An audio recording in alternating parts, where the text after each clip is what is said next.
Benvinguts ara els senyors del PP que el mandat passat, quan organitzàvem taules, no volien seure ni van portar cap proposta per a aquest model d'inclusió que, per altra banda, desconeixem quin és el seu. Què és el que no compartim i molt explícitament, i a més també ho hem manifestat? El del DADIF. Per nosaltres, ho veiem així, és una estacada de mort definitiva al pla de l'estació. Recorden quan parlaven de l'alberg de Pardinyes com a macroalberg, quan plantejàvem 120 places? Recorden quan ens en van demanar que baixéssim a 70 i vam accedir? Recorden que quan vam dir que sí a 70 llavors ens en demanaven 40?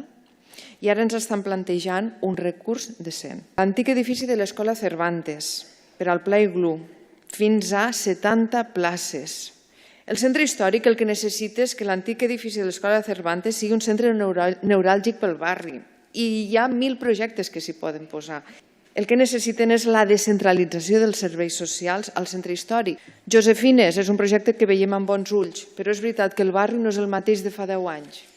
A nosaltres ens trobaran en aquest marc de diàleg, de consens i de responsabilitat. Avui el problema de Tempúries podria estar resolt, però no ho està, perquè el govern actual no va voler que ho estés.